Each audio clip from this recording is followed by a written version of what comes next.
Hello everybody, I am happy to see you again. Today we are going to talk about how to determine the cam profile using the graphical method. It will be interesting.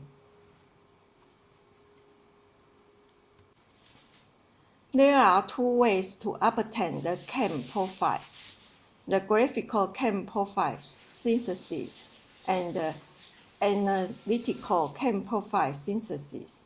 We will focus on the graphic method in this presentation. Two significant factors affect cam size and cam pair performance: the pressure angle and the radius of curvature of the cam. Later, we will talk about it.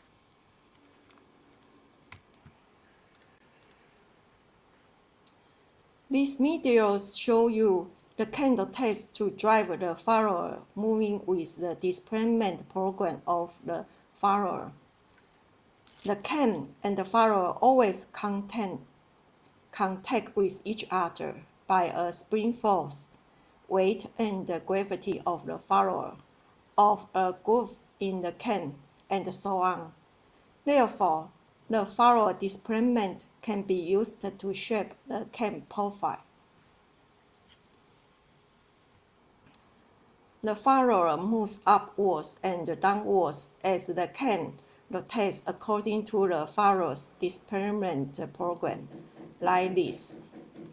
Once the SVAJ diagrams for displacement, velocity, acceleration, and the drag of the follower's motion have been defined to meet the specifications of our application, the next step is to shift the cam profile. From SVAJ diagrams, we can see the acceleration and the drag of the follower are finite. So, this design is good for the cam follower system at high speed. Before plot the cam profile, we need to know some definition about the cam profile. This slide shows you the nomenclature and the definition of the cam profile. Follower displacement is the position of the follower from a specific zero of rest position. It is relating to time of the rotatory angle of the cam. Follower displacement is programmed by one circle with the cam rotation angles from 0 degrees to 316 degrees. So, if we know the type of the cam follower system and have the follower displacement, we can determine the cam profile. Follower driver, or we call it stroke, is the greatest distance of angle through which the follower moves or rotates. A curve tangent to the positions of the follower in motion is a walk curve, and a walk curve forms the cam profile. Cam profile is the actual surface contour of the cam.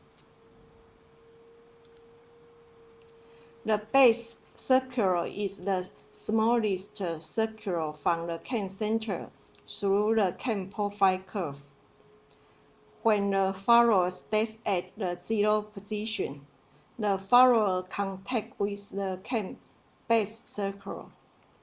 Usually, the base circle affects the size of the cam. Improper selection of the radius of the base circle will make the cam walk curve become sharp of a pre-distortion. We continue to see the other definitions. Trace point is the point at the knife edge of the follower, the center of the roller, of the center of spherical face.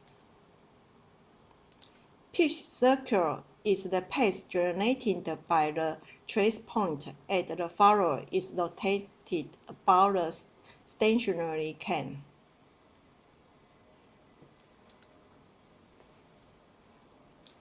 The price circle of, we call it reference circle, is the smallest circle drawn on the pitch curve from the cam center.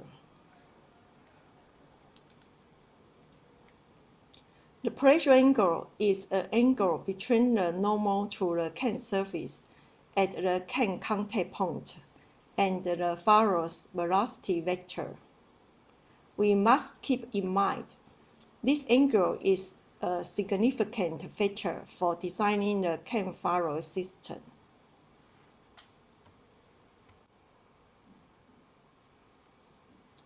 Pitch point is a point on the pitch curve where the pressure angle is maxima. A pitch circle is a circle from the cam center through the pitch point. The cam profile is formed by working curves. The working surface of the cam is in contact with the furrow. For the knife edge furrow of the plane cam, the working curve and the pitch curve coincide each other. For other types of the furrows, the working curve is the envelope of the furrow's locus. In the cross of groove cam, there are an inner profile and an outer working curve, like this figure.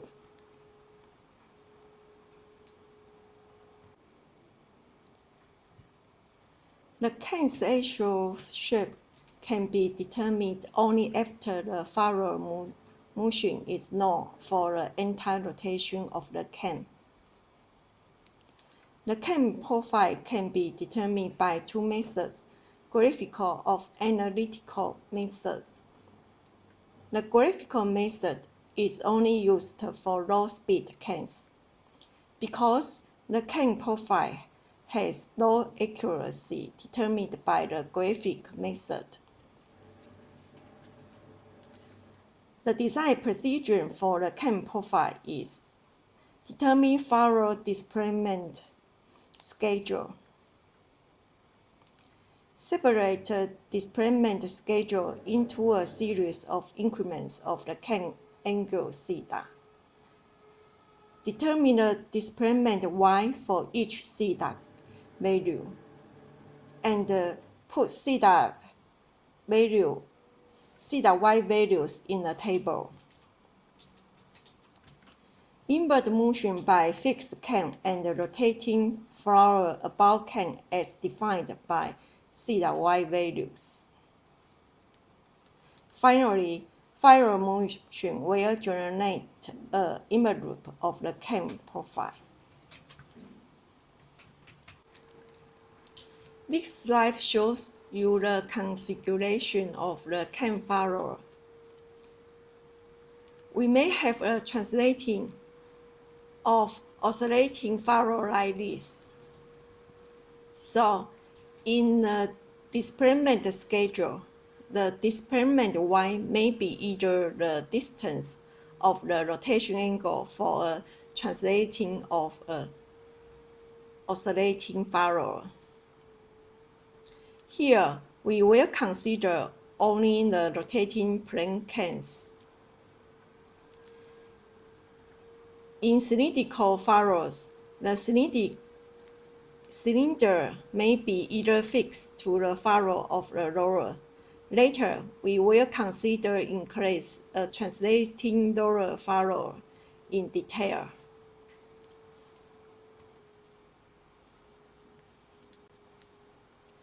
Left video shows you a continuously rotating cam producing reciprocating linear motion of the roller furrow. If we want to join the cam profile, we need to stay with the cam in the same coordinate system. If the cam rotates in the clockwise direction, we observe the cam furrow system in the cam coordinate system the can will be fixed.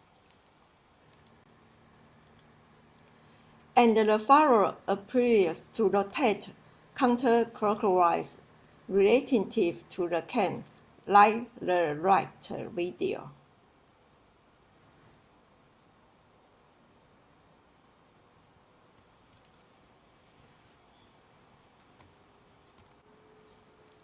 We have furrows displacement like this diagram.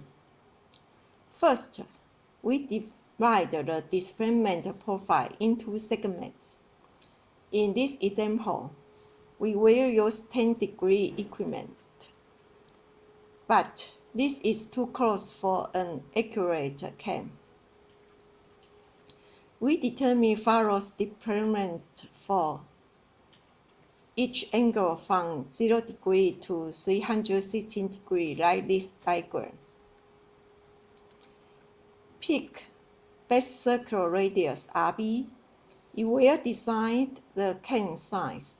We discuss it later. Give the radius R for a furrow roller. Then compute prima circle radius RP equal to R plus RB. Choose the direction of the can rotation. Here, we assign the can rotates in the clockwise direction.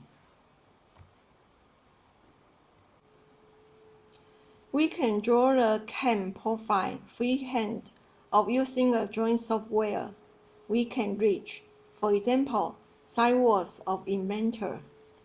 To plot the can profile, we have followed displacement program. We need to design the radius of the base circle RB and the furrow roller R. Then we get the prime circle radius equals to R plus RB. Since we have these values of RB, R, and RP, we can plot the base, prime, and the roller circles here. Draw ray lines at 10-degree increments around the prime circle like this.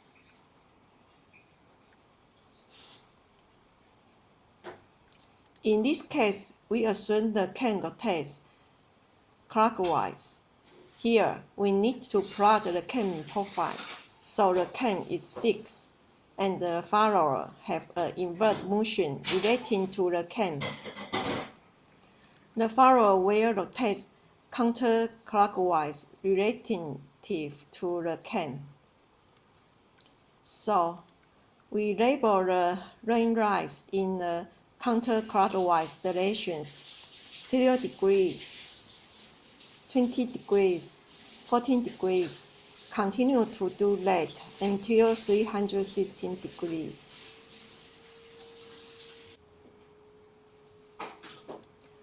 On each ray line from 0 degree to 316 degrees, lay off the displacement of the furrow from the prime circle.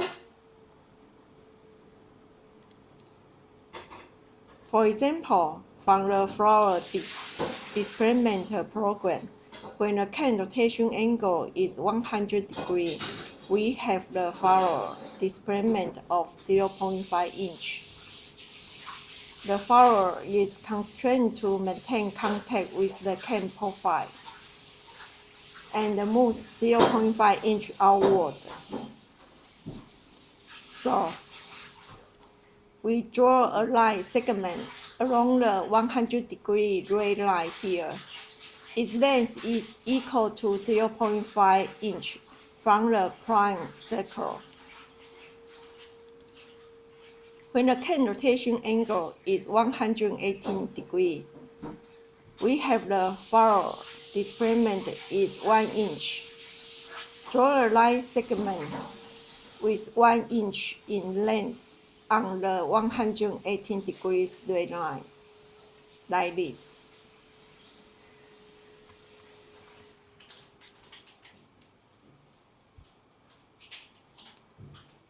On each line segment, we draw a circle with the same radius of the roller at the endpoint further from the prime circle. If you draw these circles freehand, it will take a lot of time, so be patient in doing this. These circles shown in the figure are the rockers during the roller motion. This slide shows you how to get a cam profile. The cam profile will be either the inner or the outer envelope of the roller in motion, but in most cases, the inner envelope is considered. However, in a closed-off-groove cam, there are inner and outer profiles. Here we can draw a grid curve here, always tangent to the roller surface at roller positions like this, to get an inner profile for the cam.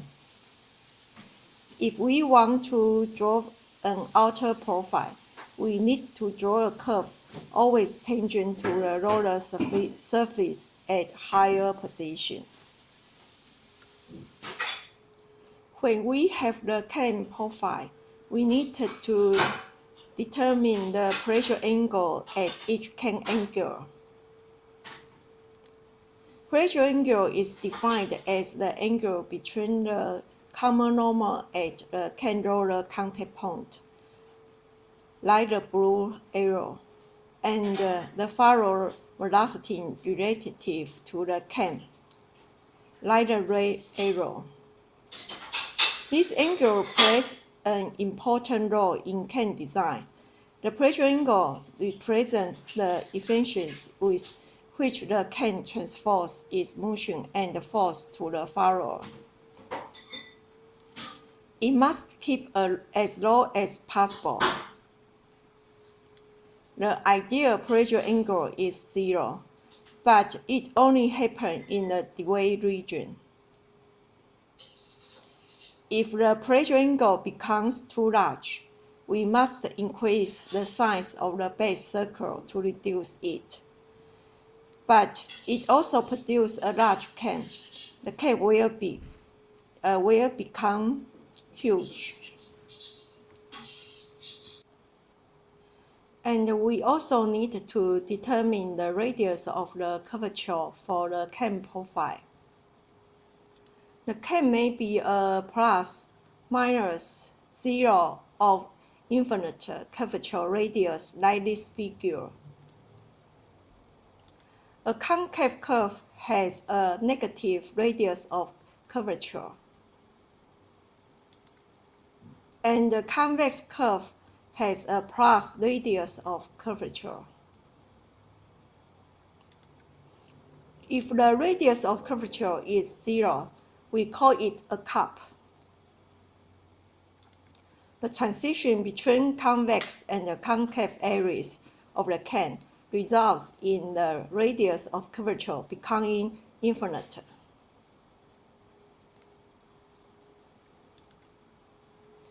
In the cam roller furrow system, the cam can have a plus or minus radius of curvature.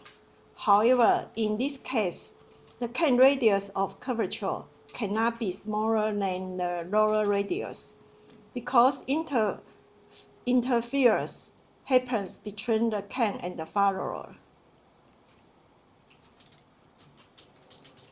If the roller radius is very large, the shape becomes a line. That is flat-faced furrower. The cam must be entirely convex. To make this happen, the base circle radius must be large. Therefore, cams for flat-faced furrowers tend to be larger than for round-faced furrowers. We should avoid cups for cam design because cups on the cam surface will cause huge contact stress. the can surface will be scratched.